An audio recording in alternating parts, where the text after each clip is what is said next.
وبركاته. إن الحمد لله وحده والصلاة والسلام على من لا نبي بعده.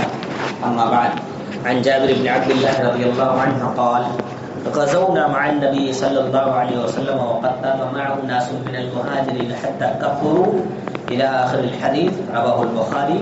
حدیث نمبر 3518. معزز حاضرین، اسلام نے اپنے ماننے والوں کو ہر وہ طریقہ بتا دیا ہے جس پر چل کر انسان دنیا اور آخرت دونوں ہی جگہوں کی سعادتیں حاصل کر سکتا ہے. ہر اس طریقے سے اسلام نے لوگوں کو روک دیا ہے جس طریقے پر چل کر سماج جھگڑے، لڑائی، فتنے، فساد، لوٹ کھسوٹ، چور بازاری میں مبتلا ہو سکتا ہے. ہر اس طریقے سے، یعنی دنیا اور آخرت جس سے بگڑتی ہے، اسلام نے ہر اس طریقے سے انسانوں کو منع کر دیا ہے. انہی میں سے ایک چیز ہے ناجائز ہنسی مذاق. ناجائز ہنسی مذاق کبھی کبھی یہ اس حد تک بڑھتی ہے کہ فریقین میں جنگ و جدال تک کی نوبت لے آتی ہے. اس لیے اس سے محفوظ رہنا چاہیے. اس میں کوئی شک نہیں کہ اسلام میں کچھ جائز طنز و مزاح بھی ہے، یعنی جائز مذاق بھی ہے، لیکن وہ مذاق جو سامنے والے کو پسند نہ ہو پھر بھی آپ کیے جا رہے ہوں گویا کہ آپ لڑنے کے لیے تیار ہیں، عداوت کی آگ بھڑکا رہے ہیں. تو اس سے بچنا چاہیے. قرآن مجید کی سورہ الحجرات آیت نمبر 11 میں اللہ تعالیٰ ارشاد فرماتا ہے: یا ایھا الذین آمنوا لا یسخر قوم عسى ان یکونوا خیرا منهم. ایمان والوں، کوئی قوم کسی قوم کا مذاق نہ اڑائے، ممکن ہے کہ وہ ان سے بہتر ہو. ولا نساء من نساء عسى ان یکن خیرا منهن. عسى ان یکن خیرا منهن. کوئی عورت کسی عورت کا بھی مذاق نہ اڑائے، ممکن ہے کہ وہ اس سے بہتر ہو. دیکھیے، جب ایمان والے اللہ نے کہہ دیا یا ایھا الذین آمنوا لا یسخر قوم من قوم عسى ان یکونوا خیرا منهم، جب ایمان والے اللہ تعالیٰ نے کہہ دیا تو اس میں عورتیں آ جاتی ہیں.